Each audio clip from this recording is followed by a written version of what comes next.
반갑습니다. 만나서 행복합니다. 네, 반갑습니다. 사랑합니다. 축복합니다. 네, 반갑습니다. 사랑하는 성도님, 지금 천국인가요? 지옥인가요? 그거 생각하시는 거예요, 지금? 그거 곤란한데요. 지금 성도님의 마음은 천국에 가까운가요? 지옥에 가까운가요? 자, 영국 격언에 이러한 말이 있답니다. 지옥이란 감사할 줄 모르는 사람들이 가득 찬 곳이고, 천국이란 감사할 줄 아는 사람들로 가득한 곳이다. 지금 천국인가요? 지옥인가요? 그렇죠. 천국입니다. 그렇습니다. 우리 마음에 감사가 넘친다면 우리의 삶은 천국입니다. 감사는 우리가 모여있는 이곳은 바로 천국이 되는 거죠. 오늘 우리는 코로나 이후로 처음 맥주 감사절을 지킵니다. 지나온 반년을 돌아보고 주님의 사랑과 은혜를 감사함으로 예배하는 시간이죠. 우리의 삶의 태도와 마음을 하나님이 원하시고 기뻐하시는 모습으로 결단하며, 또 우리의 마음을 정말 바른 길로 이렇게 리셋 버튼을 누르는 그러한 시간이 바로 오늘의 이 시간입니다. 그러니까 우리가 이 시간 주님을 예배할 때 우리에게 하나님 주시는 은혜가 넘칠 뿐만 아니라 하나님을 향한 감사의 마음이 넘치는 그런 복된 시간이 되기를 축복합니다. 감사는 사람이 가질 수 있는 가장 향기롭고 아름다운 모습입니다. 동물들은 감사할 줄 모르죠. 아무리 예뻐해줘도 감사는 모릅니다. 반응은 하지만 말이죠. 감사는 정말 우리가 가질 수 있는 가장 향기롭고 아름다운 태도입니다. 자녀들이 자라면서 부모의 은혜를 감사할 줄 알면, 우리 자녀가 이제 바르게 성인으로 커가는구나 라는 것을 부모들은 알 수 있습니다. 감사는 성숙한 사람의 모습이며, 범사에 감사하는 것은 성숙한 성도의 모습입니다. 성숙한 영혼은 감사하는 영혼입니다. 얼마나 감사하느냐가 그 사람이 성숙했느냐를 볼 수 있는 기준이 될 수 있습니다. 우리의 마음에서 감사가 넘치지 않는다면 뭔가 지금 우리에게 문제가 있다는 뜻입니다. 내 말 속에 감사가 담기지 않는다면 지금 내 삶은 건강하지 못하다는 뜻입니다. 사도 바울은 성숙한 삶의 증거로 감사의 충만함을 말씀하십니다. 함께 읽겠습니다. 그러므로 여러분이 그리스도 예수를 주님으로 받아들였으니 그분 안에서 살아가십시오. 여러분은 그분 안에 뿌리를 받고 세우심을 입어서 가르침을 받은 대로 믿음을 굳게 하여 감사의 마음이 넘치게 하십시오. 아멘. 자, 바울 사도께서는 우리에게 믿음을 굳게 하여 감사의 마음이 넘치게 하라고 말씀하셔요. 믿음 생활은 감사 생활입니다. 믿음과 감사는 항상 같이 가요. 믿음이 아주 좋은데 감사할 줄 모른다, 이것은 앞뒤가 안 맞는 거예요. 그러니까 내가 정말 신앙생활을 잘한다 하는 것은 감사의 삶을 사느냐와 아주 깊이 연결되어 있습니다. 감사하라고 권고하시는 사도 바울, 그분의 마음에는 감사가 가득하지 않았을까요? 느낄 수가 있어요. 이 바울의 편지 글을 읽다 보면 바울의 마음에는 감사가 넘치고 있구나. 그런데 사실 지금 바울은 감사할 처지가 아닙니다. 로마의 감옥에 갇혀 있고요, 그리고 얼마 있지 않아서 순교하게 될 그러한 정말 인생의 마지막 시간이 다가오고 있습니다. 그런데 바울은 그 안에 감사한 마음이 가득할 뿐만 아니라 감사하라고 권고하고 있습니다. 학자들은 이때 바울의 나이가 대략 60세쯤 되었다라고 보고 있어요. 지금이야 60세는 한참 젊을 때죠. 아니에요? 그렇다고 좀 해주세요. 네, 제가 60이 넘었잖아요. 좀 됐다고 해주세요. 그렇습니다. 한창 때입니다, 60은. 그러네요. 근데 이 당시에 수명이 어떻게 나왔나 제가 이렇게 검색해 보니까 평균 수명 25에서 30세, 25세에서 30세였다고 합니다. 평균 수명이. 물론 평균 수명은 그때 죽는 것이 아니라 그 당시에 영아 사망이 아주 높았기 때문에 그렇게 나오는 거죠. 자, 그렇다면 이 사도 바울은 나이도 아주 그 당시엔 나이가 많은 그러한 때였습니다. 이러한 사도 바울이 하나님께 감사하고 주님의 은혜를 찬양하며 복음의 삶, 그리고 복음을 전하는 삶을 살아온 자기 인생에 대해 감사함으로 가득한 있는 모습이에요. 그러면서 성도들에게 감사하라고 권고하는 것이죠. 신앙생활의 최고봉은 감사입니다. 복음서가 보여주는 예수님의 모습 역시 감사입니다. 나사로가 죽었다는 소식을 듣고 그 무덤 앞에 서신 예수님이 하나님 감사합니다, 이런 기도를 했거든요. 5,000명이나 되는 사람들이 모여 있는데 그들에게 먹을 것이란 보리떡 5개, 물고기 2마리, 그런데 그것 들고 하나님 앞에 감사합니다 기도했거든요. 아니, 제자들과 마지막 시간을 보내는 최후의 만찬 시간에도 주님의 입에서는 감사가 나왔어요. 참으로 놀라운 일이죠. 자, 우리가 믿고 따르는 주님이 감사의 주님이셨다면 우리도 당연히 그래야 할 것입니다. 감사의 주님의 제자는 감사의 모습을 가질 수밖에 없는 것이지요. 그렇습니다. 주님을 따르는 우리에게서 만약 감사가 없고 기쁨이 없다면 우리는 주님을 제대로 따르는 것이 아닙니다. 감사는 성도의 성품입니다. 우리가 가져야 될 많은 성품들이 있겠지만 감사는 정말 중요한 성품입니다. 감사가 우리의 삶을 건강하고 행복하게 합니다. 감사하는 성도가 행복한 이유가 있습니다. 자, 사도 바울은 감사의 사도였죠. 그는 기쁨의 사도였어요. 그래서 항상 기뻐하라고도 말씀하죠. 그는 만족함과 행복함으로 가득한 사도였습니다. 자, 무엇보다 감사는 건강의 척도입니다. 감사하는 사람이 건강한 사람입니다. 감사할 줄 모르면 그 사람 건강하다고 할 수 없어요. 감사하는 사람 마음이 건강하고요, 영혼이 건강합니다. 또 그러한 사람이 육체적인 질병도 잘 이겨냅니다. 스위스 의사였던 인격의학의 창시자인 폴 트루니에가 건강이 무엇인가 이렇게 정의 내립니다. 건강이란 병이 없다는 것만을 의미하지 않는다. 건강은 삶의 질적인 문제이다. 육체적, 정신적, 영적으로 구김살이 없는 것을 말한다. 저는 이 표현이 아주 좋아요. 건강은 뭐예요? 구김살이 없는 겁니다. 우리 마음에 구김살이 없는 거예요. 우리 영혼에 구김살이 없어요. 우리 몸에 구김살이 없는 것이죠.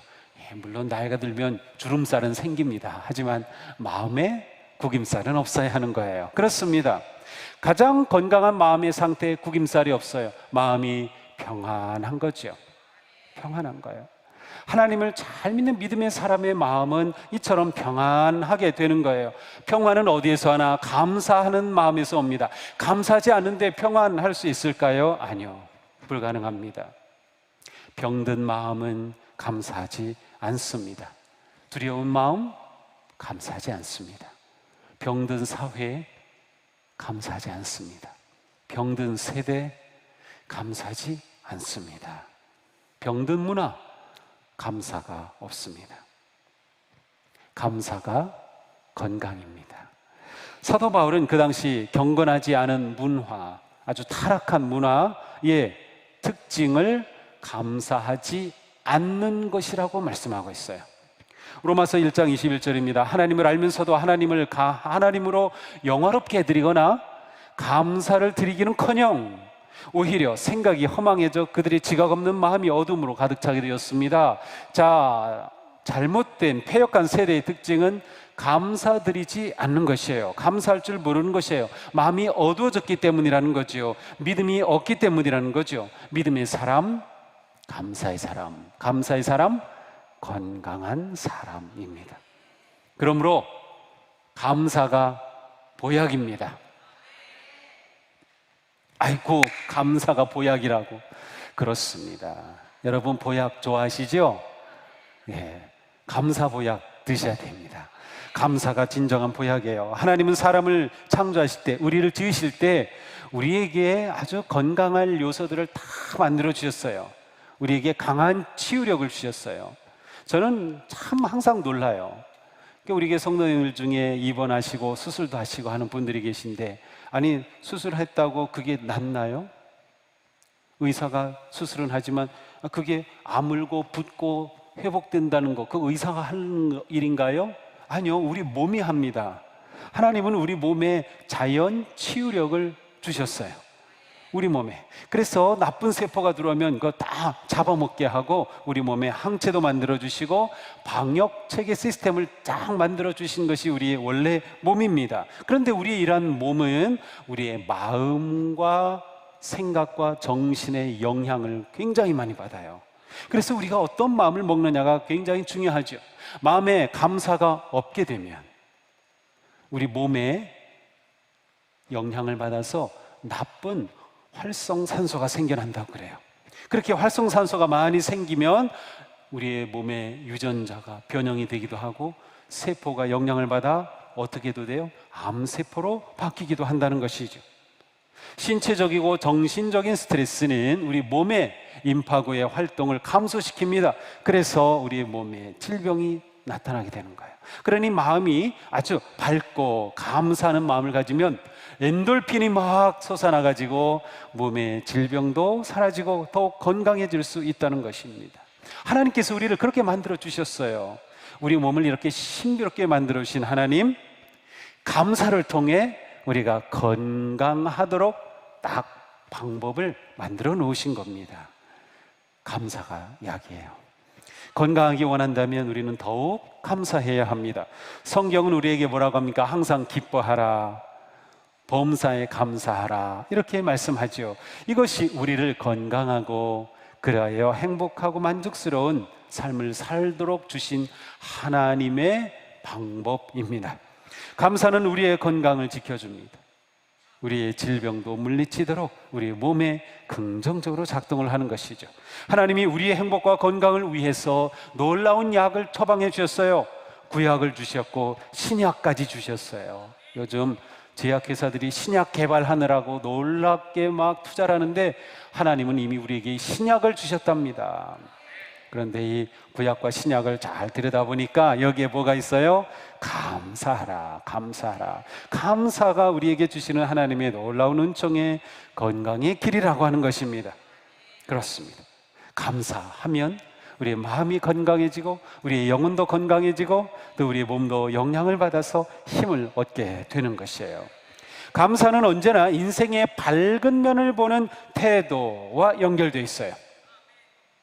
자, 우리는 보통 감사 생활을 항상 하지 못하는 것은 우리 삶에 힘든 일이 있고 어려운 일이 생기면 그것이 사라지기 때문이죠. 그런데 감사한다라고 하는 것은 우리 삶을 볼 때 우리 삶의 밝은 면을 보는 마음과 연결되어 있습니다. 우리의 생각과 감정은 우리가 어디에 초점을 맞추느냐에 따라 달라집니다. 우리의 마음에 따라 달라지는 겁니다. 똑같은 것을 보아도 어디에 초점을 두느냐에 따라 달라집니다. 우리의 상황도 마찬가지예요. 우리의 삶도 마찬가지예요. 감사하는 사람은 삶의 모든 상황 속에서 바로 밝고 긍정적인 면을 보는 것입니다. 감사는 긍정입니다. 삶의 모든 것에서 하나님의 은혜를 발견하는 것이죠. 긍정적인 것을 보는 눈을 가진 사람에게는 상황이 문제가 아닙니다. 어떤 상황이라도 그 속에서 긍정적인 것을 볼 수 있기 때문이에요. 그것을 보면서 감사가 나오는 것이죠. 우리에게 감사가 없다면 그것은 우리가 밝은 면을 보지 못하기 때문입니다. 삶의 어두운 면만 보면 어떻게 되나요? 불평하죠, 원망하죠, 미워하죠. 이때 중요한 점이 있어요. 우리의 눈은 보는 것을 보는 것이 아니라 원하는 것을 본다.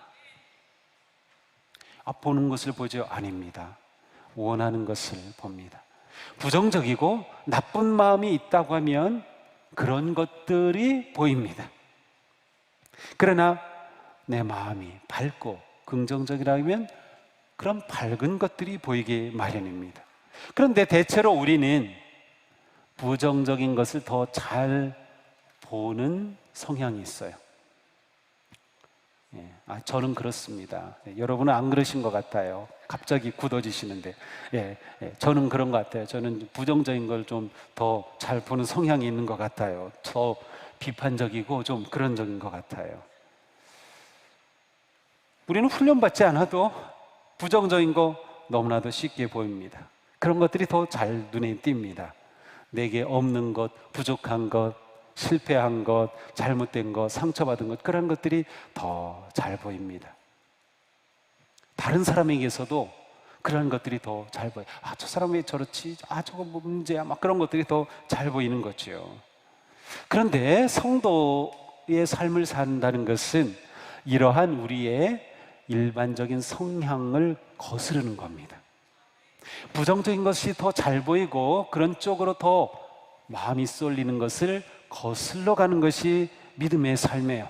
그래서 우리는 부정적인 것이 아니라 밝고 긍정적인 것을 보는 눈을 자꾸 세워가야 돼요. 이것이 우리에게 중요합니다. 감사가 긍정적이라고 말할 때 그것은 단지 어떤 것에서 긍정적인 것을 찾고 긍정적인 면을 본다는 것보다 좀 더 깊은 의미가 있어요. 그것은 어떤 일이든 긍정적으로 해석한다는 뜻이에요. 인생은 해석입니다. 신앙생활 해석입니다. 우리에게 일어나는 일을 어떻게 해석하느냐가 신앙생활이에요. 하나님께서 이 모든 것 가운데서도 인도해 주실 거야. 하나님의 은혜가 숨어 있어. 하나님께서 나를 알고 계셔. 내가 이 어떤 상황이라도 어떻게 해석하느냐가 신앙생활인데 바로 긍정적으로 해석할 줄 아는 것입니다. 감사는 모든 상황을 긍정적으로 해석하는 것이 바로 감사다. 긍정의 해석이 감사를 낳습니다. 독일의 재무장관을 지냈다고 하는데요, 바덴이라는 분이 있었다고 합니다. 근데 이분은 굉장히 긍정적이고 밝은 그런 사람으로 기억되고 있어요. 그런데 원래 그런 분이 아니었다는 겁니다. 아주 가난한 집에 흙수저로 태어났습니다. 젊은 시절 너무 가난했기 때문에 정말 고생하는데 어느 날 어느 시골로 갈 일이 생겨서 그 시골에 가서 가장 허름한 여관에 들어갔어요. 그리고 잠을 자고 아침에 보니 구두가 없어졌습니다. 아니, 이 가난한 청년이 신었던 구두를 누가 훔쳐간 겁니다. 그래 이 청년이 하나님은 무심하시지, 어떻게 나에게 이런 일이 일어나, 나처럼 가난한 청년, 구두 딱 한 켤레밖에 없는 나 이거를 훔쳐가다니 막 원망하고 뭐 욕하고 막 그랬어요. 근데 그 여관 주인이 이 청년에게 그냥 저 창고에 있던 낡은 신발을 어떻게 꺼내다 주면서 이거라도 신게 하면서 오늘 주일인데 나하고 예배 가지 않겠나. 이 청년이 교회를 잘 다녔던 청년이니까 주일에 예배 가자는데 안 가겠어요? 그래서 그 주인하고 예배 드리러 갔습니다. 예배를 드리는데 찬송이 나올까요? 아니요, 안 나오죠. 뭐 불평 원망이 있는데 나오겠어요? 기도 안 되죠. 아무것도 안 돼요. 그래 시무룩하게 그냥 이렇게 있다 옆에 사람을 봤어요. 그런데 이 사람이 얼마나 찬송을 열심히 하고 기도도 열심히 하는지 이 사람. 그런데 이분의 두 다리가 없는 겁니다. 그 순간 이 바덴 청년의 마음이 충격을 받았어요. 이런 생각을 했답니다. 저 사람은 구두가 아니라 두 다리를 모두 잃어버렸는데 구두가 있어도 신을 발조차 없구나. 나는 단지 구두를 잃어버렸고 구두는 또 사면 되는 것인데 내가 이것 가지고 하나님을 원망하였다니, 내가 이제부터는 어떤 일이 있어도 감사하며 살아야지. 이렇게 마음을 먹었다는 거예요. 그리고 정말 그날부터 이 청년은 감사하는 마음으로, 긍정적인 마음으로 살기 시작했고요. 그것이 이 사람을 성공의 길로 이끌어가는 것이에요. 그렇습니다. 이 바든이란 분은 상황을 보는, 긍정적으로 해석하는 눈을 갖게 된 겁니다. 그 충격적인 상황을 통해서 말이죠. 그렇습니다. 긍정의 해석의 눈이 이렇게 중요합니다. 그렇습니다. 오늘 감사절 예배를 드리는 우리의 삶이 긍정의 눈으로 새로워지기를 축복합니다. 내게 일어나는 모든 일을 긍정적으로 해석하시기를 바랍니다. 하나님은 감사하는 마음을 기뻐하셔요. 참된 예배는 감사하는 마음으로 드리는 예배입니다. 오늘 우리가 감사절 예배를 드린다면 우리가 감사의 마음을 담아 예배하는 거죠. 다윗은 하나님께서 감사를 얼마나 기뻐하시는지 이렇게 노래했습니다. 함께 읽겠습니다. 내가 노래로 하나님의 이름을 찬송하며 감사함으로 하나님을 위대하시다 하리니 이것이 소 곧 뿔과 굽이 있는 황소를 드림보다 여호와를 더욱 기쁘시게 함이 될 것이라. 아멘. 하나님께서 더욱 기뻐하시는 것이 무엇이에요? 바로 감사의 제사입니다. 감사의 예배. 감사로 예배하는 우리의 심령에 놀라운 은혜가 넘치기를 축복합니다. 우리는 삶의 모든 일을 긍정적으로 해석하는 게 중요하다는 것을 들었어요. 그런데 이때 무엇이 중요한가요? 긍정적으로 해석하기 위해 필요한 것이 믿음입니다. 믿음의 눈으로 볼 때 긍정적 해석이 가능하기 때문이죠. 그러므로 사도 바울께서는 오늘 말씀에서 믿음을 굳게 하여 감사의 마음을 넘치게 하라고 말씀하셔요. 믿음을 굳게 하는 것이 먼저입니다. 감사의 마음 전에 믿음이 있어야 한다는 것이죠. 믿음의 눈을 가지면 긍정의 해석이 가능하고 긍정의 해석을 할 때 감사가 넘치게 되는 것입니다. 어떤 상황에서도 믿음으로 우리는 감사할 수 있게 되는 거예요. 사도 바울은 오늘 말씀을 시작하는 6절에서 이렇게 시작했어요. 여러분이 그리스도 예수를 주님으로 받아들였으니 이것이 감사가 넘치게 하십시오 라고 하는 조건입니다. 이유입니다. 근거입니다. 그렇습니다. 예수 그리스도를 주님으로 받아들였기 때문에 그 믿음으로 긍정의 해석을 함으로 감사할 수 있게 된다는 것이죠. 예수님을 주님으로 받아들인 것, 무엇을 말하나요? 바로 우리가 예수님을 믿어 구원을 받고 하나님의 자녀가 된 것을 말합니다. 그렇습니다. 부활의 주님이 나와 함께 하신다는 거죠. 내게 영원한 생명을 주신 거죠. 내게 하나님의 나라를 기업으로 약속해 주신 것이죠. 우리의 어떤 상황이 있든지 하나님께서 우리와 동행하시고 우리를 인도해 주신다는 겁니다. 이러한 놀라운 은혜, 이 놀라운 사랑, 이 믿음이 우리로 하여금 감사의 삶으로 이끌어 갑니다. 바울은 환경이 아니라 자신 안에 계신 예수 그리스도로 인하여 감사하였던 사도입니다. 우리도 이렇게 되는 거예요. 우리 안에 계신 예수 그리스도로 인하여 그 믿음을 근거로 우리가 감사하는 것이죠. 우리는 믿음으로서만 감사할 수 있습니다. 그러므로 감사는 믿음의 꽃이고 믿음의 열매입니다. 우리가 믿음의 눈으로 본다, 하나님의 사랑의 눈으로 우리를 보는 거예요. 하나님의 약속의 말씀으로 우리를 보는 거예요. 모든 상황 속에서 우리는 이 믿음으로 보게 될 때 감사의 삶으로 나아갈 수 있어요.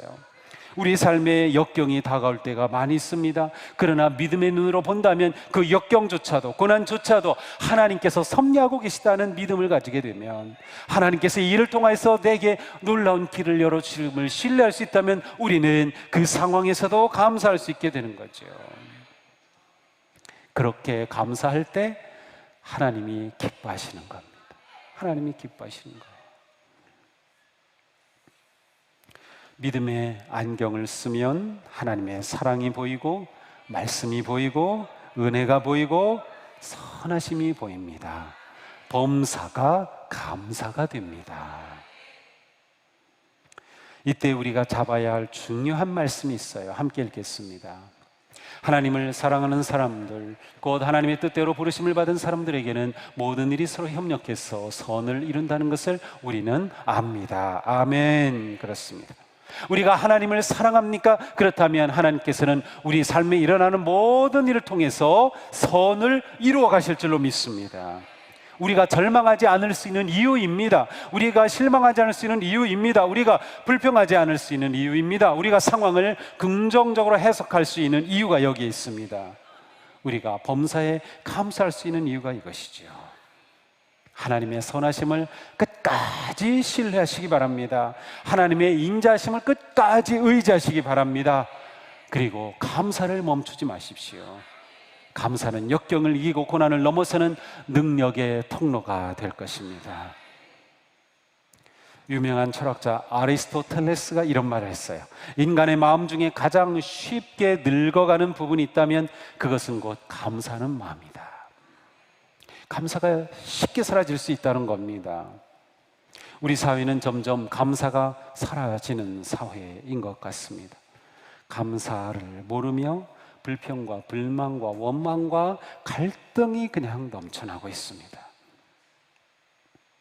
설교를 너무나도 은혜스럽게 해서 황금의 잎이라고 불린 존 크리소스톰이라는 초대교회 교부가 계셔요. 저 터키의 아야소피아에 가면 바로 그분이 거기서 목회하시고 설교했던 것이에요. 그런데 그분이 이런 말씀을 했습니다. 사람에게는 근본적인 죄가 하나 있는데 그것은 감사하지 않는 죄다. 감사하지 않는 것을 죄라고 보는 겁니다. 훌륭한 신앙인이었고 작가였던 체스터튼은 이런 말씀을 했어요. 나의 주된 인생관은 모든 것을 감사함으로 받고 당연한 것으로 여기지 않도록 연습하는 것이다. 저는 이분의 말이 딱 가슴에 다가왔어요. 어떤 표현? 자기의 인생 철학은 무엇이에요? 자기에게 있는 것을 감사함으로 여기고 당연하게 여기지 않도록 못하는 것? 연습하는 거다. 그렇습니다. 감사를 연습해야 하는구나. 감사는 훈련이구나 라는 것이죠. 우리에게 이러한 생각이 필요합니다. 그냥 감사 나오면 하고 안 하면 안 하고 억지로 하고 이것이 아니라 감사를 훈련한다는 것입니다. 우리가 감사의 마음을 잃지 않도록 계속해서 감사하는 삶을 살도록 하는 거죠. 감사는 저절로 나오지 않기 때문입니다. 감사는 믿음의 사람이 훈련해야 할 거룩한 습관입니다. 믿음의 습관, 이것이 감사예요. 항상 긍정적으로 삶을 해석하는 것 훈련해야 하는 것이죠. 어떤 상황에서도 불평이나 원망이 아니라 하나님의 눈으로 볼 수 있는 것, 이것도 훈련해야 하는 것이에요. 믿음의 눈으로 보기를 훈련하는 것이죠. 하나님의 사랑과 예수님의 은혜를 어떤 상황에서도 생각하는 것, 계속 훈련하는 것이에요. 결국 감사는 내가 선택하는 겁니다. 내가 선택하는 거예요. 내가 감사를 선택할지 안 할지 나에게 그 모든 것이 달려 있습니다. 그렇습니다. 우리는 끊임없이 감사를 계속 선택하는 이 훈련입니다. 자, 그런데 우리가 감사를 선택했다면 어떻게 될까요? 그 감사를 이제는 표현해야 합니다. 감사를 말해야 합니다. 우리는 단지 생각만 하고 행동하지 않는 경우가 얼마나 많은지 모릅니다. 생각만 하고 행동하지 않아서 나중에 후회하는 일도 굉장히 많이 있습니다. 아무리 좋은 생각이라도 생각으로만 머문다면 그 좋은 열매는 얻을 수 없을 것입니다. 감사도 마찬가지예요. 감사, 아무리 좋은 마음으로 감사해야지. 그래, 감사 최고야. 감사가 건강해. 아니, 감사가 보약이래. 뭐 아무리 해도 정말 감사하지 않는다면 아무런 열매가 없는 겁니다. 잘 해야 돼요. 그러려고 보니까 감사를 표현하는데도 용기가 필요합니다. 감사를 표현하는데도 용기가 필요합니다. 그렇습니다. 그런 마음 딱 물리치고 용기를 내서 감사를 표현하셔야 돼요. 감사와 긍정이 말과 행동으로 표현될 때 감사의 능력이 나타나기 시작할 것입니다. 감사의 꽃이 필 것입니다. 감사의 열매가 맺힐 것입니다. 그 다음엔 어떻게 합니까? 바로 그것을 반복하는 것입니다. 훈련은 반복입니다. 반복하지 않고 훈련되는 것은 아무것도 없습니다. 감사를 반복하고 계속 반복하는 것이 진정한 훈련이죠. 이렇게 감사를 반복하면 무엇이 생길까요? 거룩한 감사의 습관이 생깁니다. 감사의 습관, 정말 좋은 습관이 아닌가요? 우리가 가지고 있는 잘못된 습관, 나쁜 습관들이 얼마나 많아요. 그런데 감사의 습관을 내 삶에 딱 만들어 놓는다면 이 감사로 인해 내 인생이 달라질 겁니다. 감사의 습관까지 만들어 가는 것입니다. 그렇습니다. 감사가 넘칠 때 우리의 삶은 천국입니다. 우리에게 감사가 넘치면 우리 교회는 천국입니다. 감사가 넘치면 우리 가정은 천국입니다. 그렇습니다.